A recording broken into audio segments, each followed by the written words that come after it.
All right, so hi everybody. This video is going to talk about solving for an unknown, but in kind of two special cases.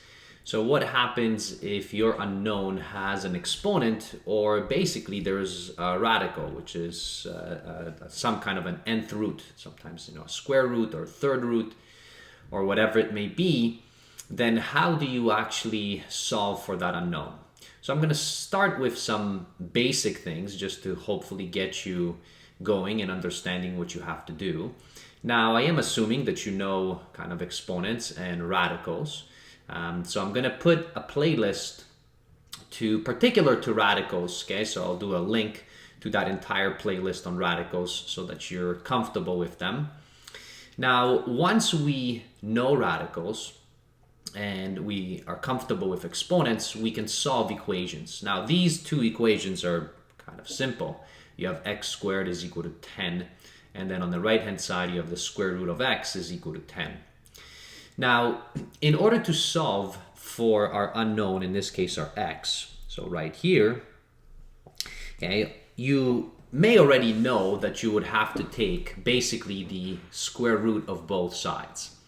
All right, so you would take the square root because of the fact that you have, okay, so this particular square right here, and that square root is going to remove, okay, that x squared. So we're doing kind of the reverse, and your overall answer would have been just x is equal to 10.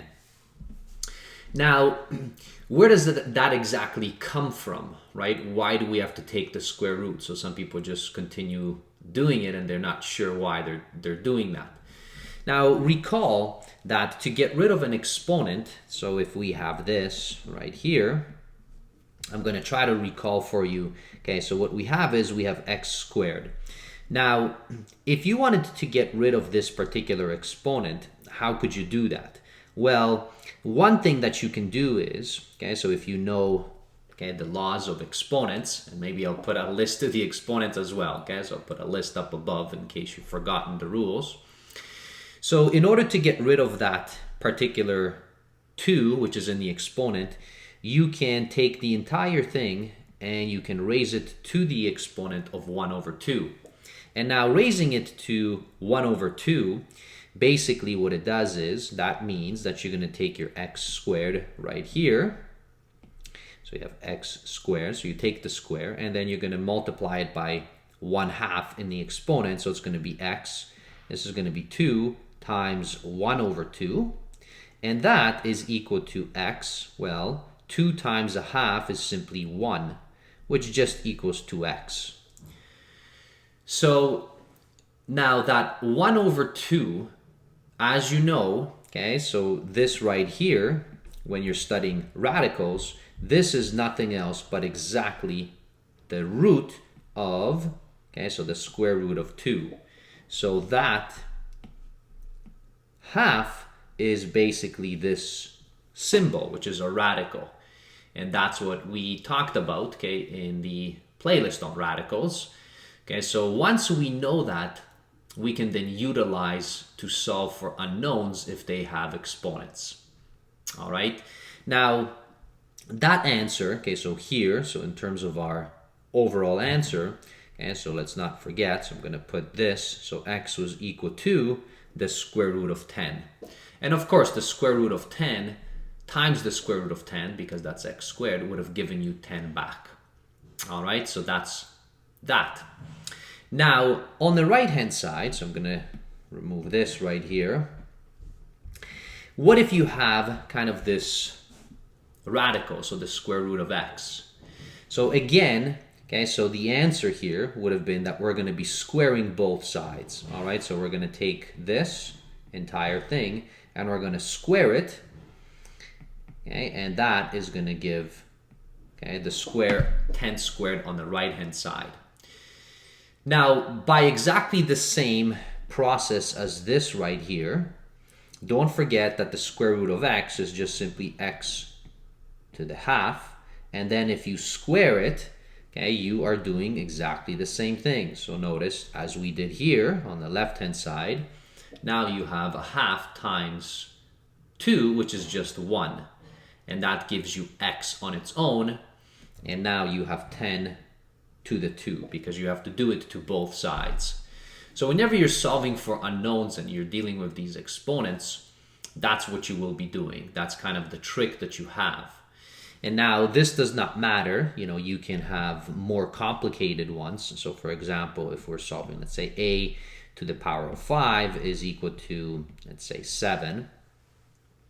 So what you do is, if you want to be able to reverse, okay, so this particular exponent, you're going to take the 5th root of both sides to get rid of that 5 as the exponent. So my answer here would have been a is equal to, and this would have been the 5th root of 7. And again, don't forget that what that means is, okay, if you want to change it back to a fractional exponent, that just means that, right? So that would have been 7 to the power of 1 over 5, which is just the 5th root of 7. And then whatever that answer might be. Now it's going to be an irrational number, so we can keep it as a radical. All right, so now on the opposite side, let's say again, so if we had, so a, and then, you know, this was, say, to the 3 equals to, I don't know, let's say 2 or something like that. Then in order to do that, because now you're taking the root, okay, so this is the 3rd root, okay, of a, then to get rid of that root, now, so what we're going to have to do is we're going to have to take both sides. Okay, so right here, going to take that and we're going to be cubing it. Okay, so we have to cube both sides like this, and that gets rid of our root. So this will give me just a, and then this is going to give me 2 to the power of 3, which is going to be 8 in this case. So that's what we use in order to solve for unknowns when you have exponents and roots. Now you do have to practice this and be able to see it a few times, okay, so so that you can actually apply it. So I've prepared a few examples here, about 6 of them. So let's walk through these, and now I've made these a little bit more complicated so that you can see the process of solving, okay? So I'm going to solve the first one. So this is my first one. I'm going to copy it. Let's bring it down. And now let's take a look and try to solve it. So how would I solve for this x? Now notice my x, in this case it's x squared. So I'm going to have to rearrange the formula as you normally would have done in any case, right? When you're solving for an unknown. Okay, I can put another playlist for you if you are interested in learning about solving for unknowns, okay, just general ones. Okay, so I'll put a playlist up above there for you if you like. Now for this one, okay, the first thing that we do is we have to isolate for x squared. So I'm going to bring this 5 over on the other side. So that is nothing new. It should not be anything new to you. So that's going to give me this right there. So that is equal to just 5. So now you have 5, and then you have 3.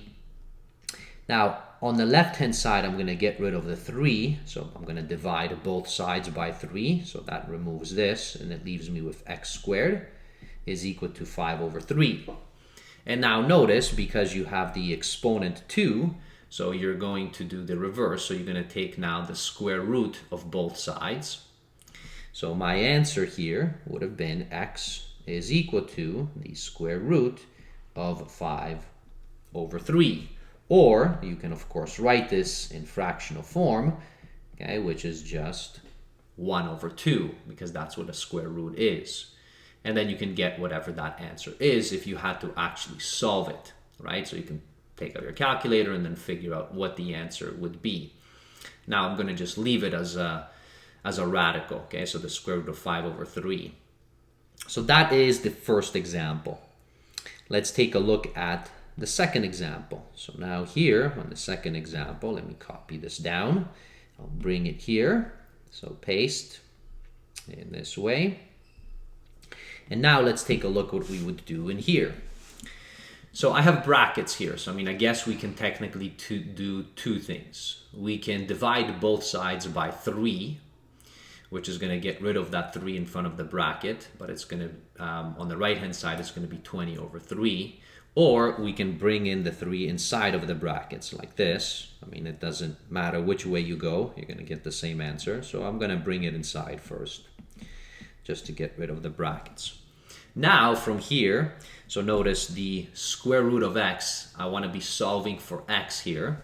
So first I'm going to shift over this 6 on the other side. So this is going to be 20 minus 6. I'm going to have 3 times the square root of x. So that gives me 14. And the next step that I have is I want to get rid of that 3. So to get rid of the 3, I would divide both sides by 3, like this. So that's going to cancel this out. I'm going to have just my square root of x. This is going to be 14 over 3, so that's that. And now finally, okay, so now you have the square root of x. So to get rid of the square root, you're going to have to square both sides. So now squaring both sides, what you're going to get is you're going to get x is equal to, this is going to be 14 over 3 squared. And that's going to be your answer. And again, so now you can actually find out what this might be. Okay, so 14 squared and then 3 squared, and it would give you whatever you need. Okay, if you want to keep it as a fraction or a decimal or something like that. But now you've isolated and solved for x. All right. So that's example number 2. So let's take a look at example number 3, because sometimes these roots, so I'm going to copy this. So notice that they're not always square roots. All right, so here, so this example is definitely not a square root. So this is the third root of, let's say, v, and I want to be able to solve for v. So I want to show you that this is no different. So here you're going to bring this over on the other side. So you're going to get 14. Now it's going to be plus, right? So in that particular case, so 14 plus 8. So that's that. Now, of course, you can add it all up. So that's going to be 22. And then on this side, you have the third root of v. So that's 22. And now what do? All right, so you have this v under the radical sign.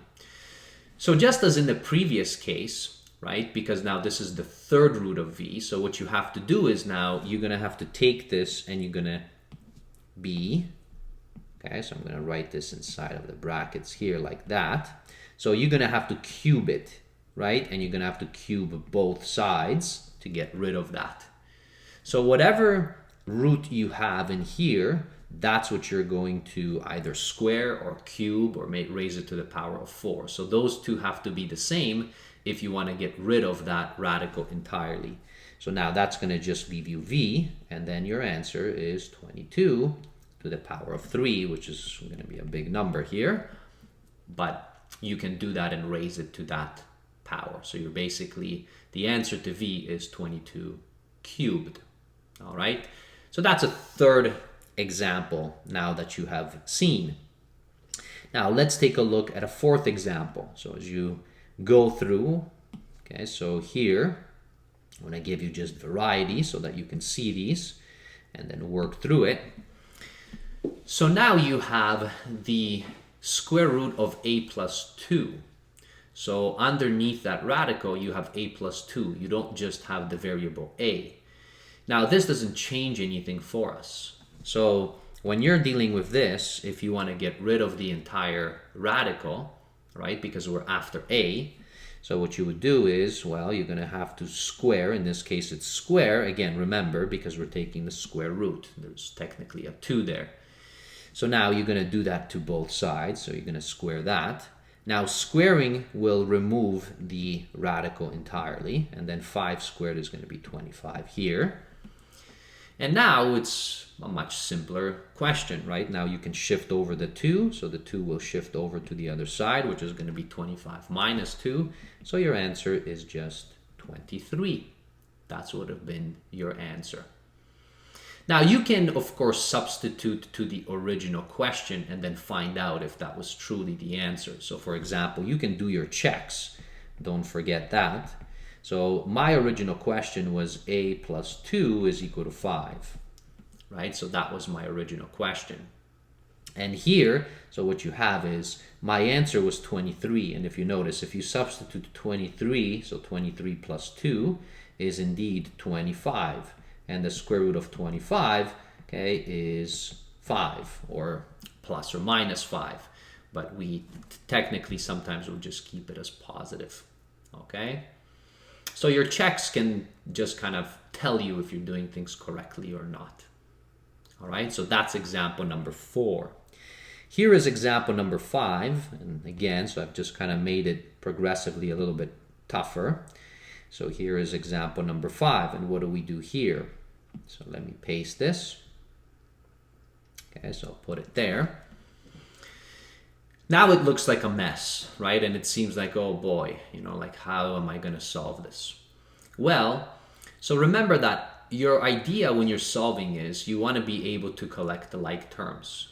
And because now we're solving for x, because that's our unknown, we're going to try to bring all the terms with the x together as best as we possibly can. So my first step in here is, okay, so I'm going to get rid of these brackets. So I'm going to bring in this inside of the bracket. So that's going to give me 6 plus 3, and then the cubed root of x is equal to the cubed root of x on this side. So that's 1. Now the next step that I have, so in this particular case, okay, so I'm going to try to bring all my like terms together. So this, okay, and this, so these two are like terms, so I can bring them to the same side. And then the 6 I'm going to put over on the opposite side. So I'm going to get 3. So here's my x. I'm going to bring this over, so it's going to turn to negative. So that's that. And then the 6 is going to go over on the other side, which is going to be negative. Now, all right, so you have studied your roots, so you know you can collect these because of the fact that they have exactly the same thing. So this is going to be 3 minus, so there's a 1 here, so that's going to be 2. And this is the cubed root of x is equal to negative 6. So now continuing to trying to solve just for x, so I'm going to divide both sides by 2. So notice this is going to get rid of that 2. And now I have the cubed root of x is equal to negative 6 divided by 2 is negative 3. So that's what I have there. And now finally, all right, so to get rid of the third or the cubed root of x, I'm going to cube both sides. All right, so now I'm going to cube both sides. So I'm going to do this, and cube this. So now if I cube it, I'm going to get x equals 2, and then negative 3 cubed is going to be, so this is going to be actually negative 27, okay, if you notice that. And you've solved for x for a pretty complicated question, okay, so it seemed. And so there you have it, all right? So that was another example. Here is a last one for you. So here is this example right there. So let me just copy this one down. And so I'm going to put this in here. So paste. And now let's try to solve for this. So I have brackets, so I'm going to try to collect all my like terms. So first I'm going to try to get rid of these brackets. So I'm going to bring this inside in here and bring the 3 inside as well. It's going to be negative c to the 5 minus 4 equals, this is going to be 15, and this is going to be plus 3 c to the 5. Now I'm going to take my like terms. So I'm going to take these two, I'm going to bring them to one side, and then bring the other two, so these, and put them on the opposite side. Which side you choose doesn't matter, right? As long as you're consistent. So let's keep my c's on the left. This is going to be all negative, that's okay. So 15 and then plus 4 as I shifted that over. Now I'm going to collect my like terms. So this is going to be negative 4c to the 5 is equal to 19. I'm going to divide by negative 4 on both sides. So it's going to give me c to the 5. So this cancels. This is negative 19 over 4. And now to get rid of, okay, so that exponent of 5, I have to take the fifth root, right? So the fifth root of this entire thing, so it's going to give me c equals 2. And this is going to be the fifth root of negative 19 over 4, which of course can also be written as, so let's not forget, okay, so this can be written just simply as that. And then whatever that answer might be. All right, so for this one, let's actually plug it into the calculator. Now, because notice that this is the fifth root, the negative does not matter, right? Because we can have a negative radicand if the root is an odd, okay? So here, so let's take a look. So we have this was 5.